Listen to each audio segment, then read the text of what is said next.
governador de São Paulo, João Dória, recuou da desistência de sua pré-candidatura à presidência. Ele continuará como nome tucano a disputa presidencial e deixará o governo do estado de São Paulo. Mais cedo, aliados de Dória e de Rodrigo Garcia diziam que o governador não seria mais candidato a presidente e ficaria no governo até o fim do mandato. Dória venceu as prévias no fim do ano passado, mas não conseguiu diminuir a resistência de caciques do partido ao seu nome. Somado a isso, manteve a intenção de votos na casa dos 2%. Há pouco, em um evento, Dória fez o anúncio oficial de que segue na disputa pela presidência. Vamos acompanhar. Quero mencionar aqui a todos vocês. Nós temos aqui hoje mais de 1.400 pessoas nesse auditório, nesses 2 andares aqui, de um auditório que emblematicamente leva o nome de Ulisses Guimarães, um defensor da democracia, um defensor da Constituição, um defensor das liberdades. Não há sonho viável sem a preservação do respeito próprio e da dignidade. E quero dizer a vocês, sim, serei candidato à presidência da República pelo PSDB, o nosso partido, o Partido da Social-Democracia Brasileira. E juntos, ao lado de outros partidos valorosos, de políticos e de pessoas que têm respeito pela democracia, respeito pela vida e pelos cidadãos, nós vamos vencer o populismo, vamos vencer a maldade, vamos vencer a adversidade, vamos vencer a corrupção. E juntos, todos nós, vamos ter um Brasil, um novo Brasil. Viva a nossa pátria, viva a democracia! Então, aparentemente, José Maria Trindade, tudo segue como havia sido planejado pelo PSDB aqui em São Paulo. Boa noite para você. Um cavalo de pau, né? Que quinta-feira, né? Muito boa noite, Carlos Aros. Muito boa noite, meu compadre Augusto Nunes. Boa noite, Fiuza. Muito boa noite a todos. Olha, esta foi uma dessas quintas-feiras aí de não esquecer na política, né? Uma notícia, comentário, bastidores para todos os lados. Olha, o governador de São Paulo, João Dória, deu o que se chama kill, né? É aquela história de um movimento que vai e volta ao ponto de origem. Quando ele ameaçou não ser candidato à presidência da República e continuar no governo, aí ele mexeu num monte de ninhos. O primeiro no próprio ninho formado ali no governo de São Paulo. A matemática de governo é de que existem veios, existem movimentos e ondas que complementam uma gestão. E esta onda, esse governar, já estava nas mãos de Rodrigo Garcia. Ele correu o estado, ele visitou prefeitos, vereadores e já tinha formado a sua liderança, a sua base e era o governador de fato, o governador de fato de São Paulo. Se Dória ficasse, ele não poderia ficar, estaria inelegível, não poderia ser candidato a nada, porque a Justiça Eleitoral determina que se você assinar um ato administrativo 6 meses antes da eleição, ou seja, até amanhã à meia-noite, aí ele não pode ser candidato a nada a não ser a reeleição. Por outro lado, mexeria em toda a mecânica do PSDB arrumada para a candidatura dele.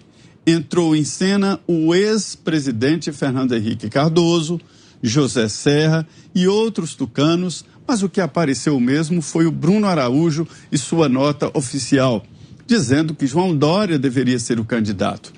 Isso nem teria que estar sendo discutido no PSDB.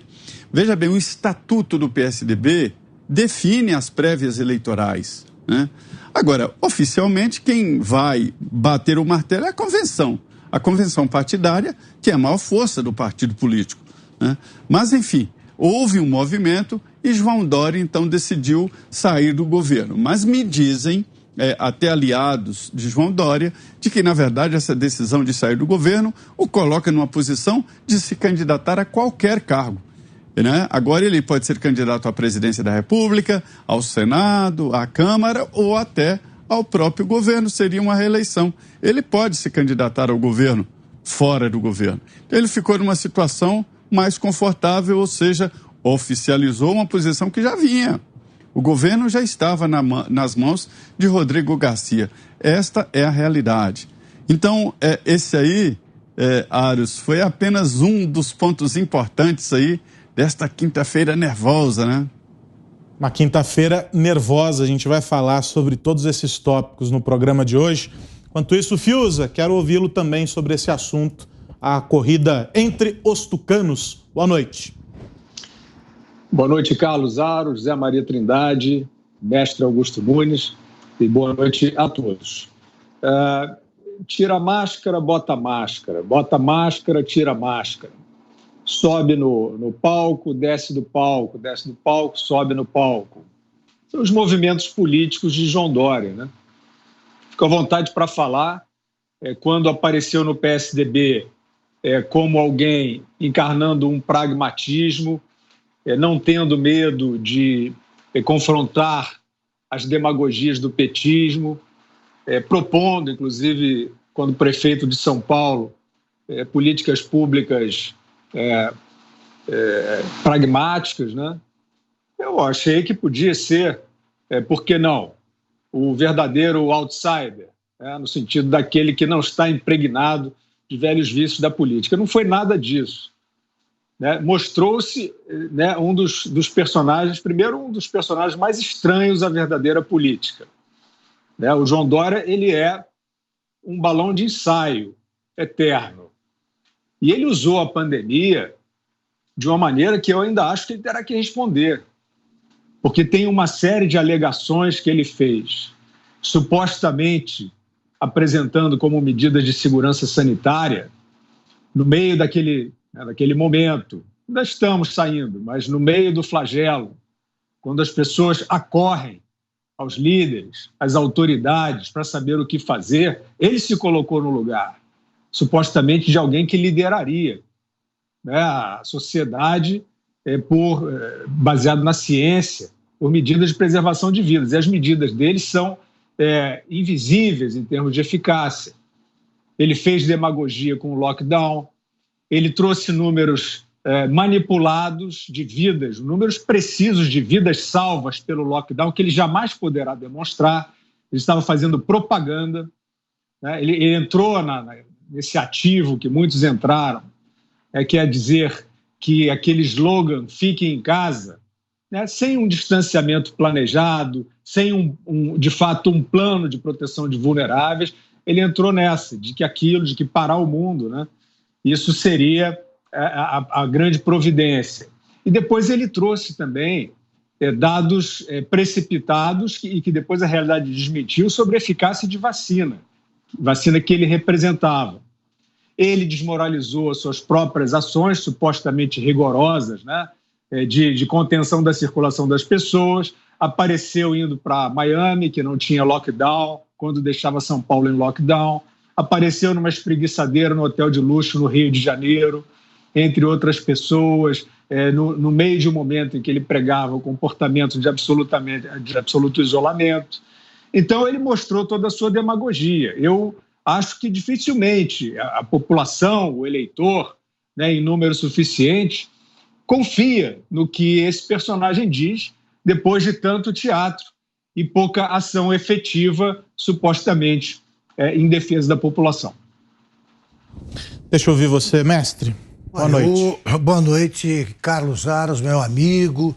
Boa noite, compadre Zé, meu irmão Guilherme. Boa noite a você que nos acompanha. O João Dória é um homem afoito, né? E a afoiteza não combina com a política. A política exige planejamento, sensatez, você pensar bastante, você não agir por impulso. O que aconteceu? Desde que ele recebeu desde que saiu aquele documento dos grão-tucanos, lá os chefes do partido, líderes históricos, pedindo ao Eduardo Leite que não deixasse o partido e tal, o Dória se convenceu de que ele não seria apoiado por todo o PSDB. né? E ele está com 2% nessas pesquisas aí, não passa de 2%. Sem o apoio de essa turma, ele conseguiria uma votação inferior à do Cabo Daciolo na última disputa presidencial. O que ele quis fazer, né? Sair para garantir o apoio desse pessoal, dos mais antigos, e fez muito barulho por nada. Até a convenção, Zé Maria vai poder dizer depois se a convenção é realizada até julho, uma coisa dessa. Até a convenção, o partido pode tomar uma decisão qualquer. Pode decidir. Zé está confirmando que é até julho, né, Zé? Está confirmando. Convenção. É julho. O prazo de convenção partidária. O Eduardo Leite não teria deixado o governo e permanecido no PSDB se ele não tivesse a esperança de ser candidato. Não faz sentido. Então o Dória fez esse barulho todo, que só mostrou que ele não é confiável. Ele disse ontem ao Rodrigo Garcia que ficaria no cargo. Se ele fizesse isso, ele voltou atrás, né, na entrevista. Se ele fizesse isso, o Rodrigo Garcia, para ser candidato sem chances, teria de renunciar ao cargo para se desincompatibilizar, já que ele disputaria um cargo diferente, ele é vice. Então Dória ficaria e ele fora, quando o combinado é que ele governaria o Estado até o dia da eleição, com o Dória disputando a presidência.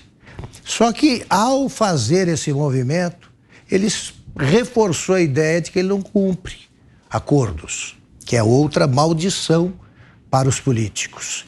Então eu acho o seguinte, o Dória foi dormir com 2%, acordou com 2% e vai continuar com 2%, apesar dessa confusão toda. E o Rodrigo Garcia agora sabe que pode não ter o apoio dele, e o Dória sabe também que pode ter a candidatura que ainda está aí no quadro eleitoral trocada de outro candidato, no caso Eduardo Leite.